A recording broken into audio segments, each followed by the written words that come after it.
And to give us more perspective on this, we're being joined by Professor Glenn Diesen, who's a professor of international relations at the University of South-Eastern Norway. He's joining us live from Oslo. Now, Professor Diesen, let me in fact begin by asking you this. There's a lot that's been spoken about this interim order that's been given by the ICJ. What is your reading of this order? Will Israel change its strategy in terms of what it is doing in the Gaza Strip? Well, that's a great question. I think it's too soon to say. So far, it looks like the Israelis are quite defiant and said that this won't affect their war objectives or how they pursue them. I think so far it doesn't seem like there's much pushing towards any change. The United States has also been quite dismissive of this being a genocide and also towards ceasefire overall. Mm-hmm. And I would say even the EU previously said that they would support ceasefire, but only if Hamas first capitulate, disarms and dissolve. So this is pretty much also support for the continued destruction of Palestine. So I think I don't think it will be on its own. It won't have that much impact.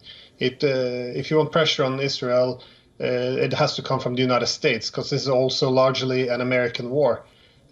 So I think that the ICJ might have limited impact. Of course, it makes it more difficult to support Israel, but also in the United States. Keep in mind, this is an election year, and 70% of Biden voters want ceasefire, and 50% see this as being a genocide. So it's not a good ticket to run on, genocide. So if Israel should change, it has to come from the United States.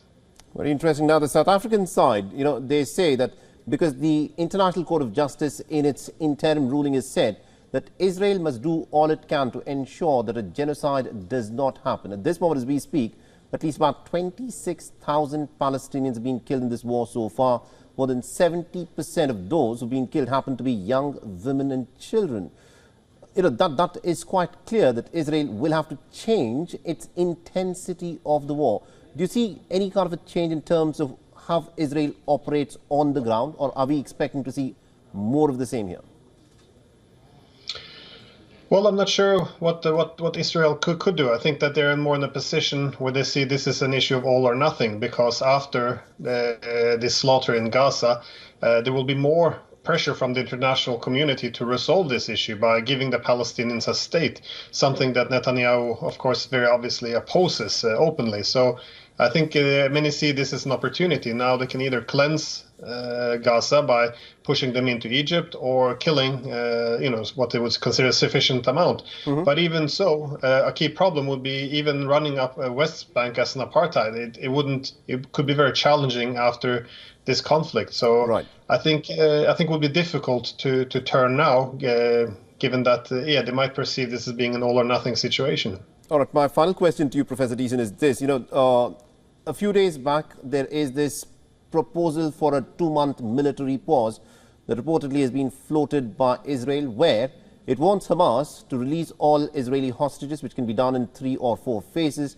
There will also be a release of Palestinian prisoners who at this moment are in Israeli prisons. And one of the interesting things that was suggested is that Israel would be willing to let the Hamas top leadership within Gaza to leave.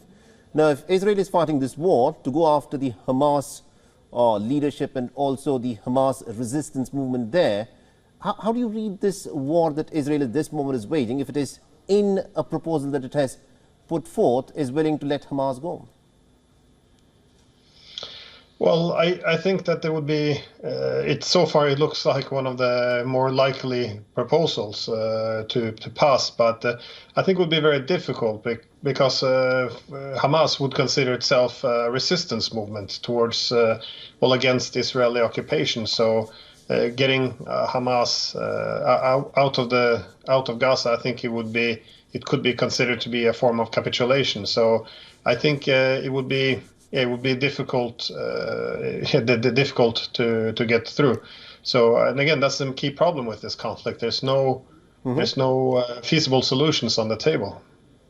Right, absolutely indeed. Thank you very much indeed, Professor Diesen, for joining us from Oslo and getting us all those details there. WION is now available in your country. Download the app now and get all the news on the move.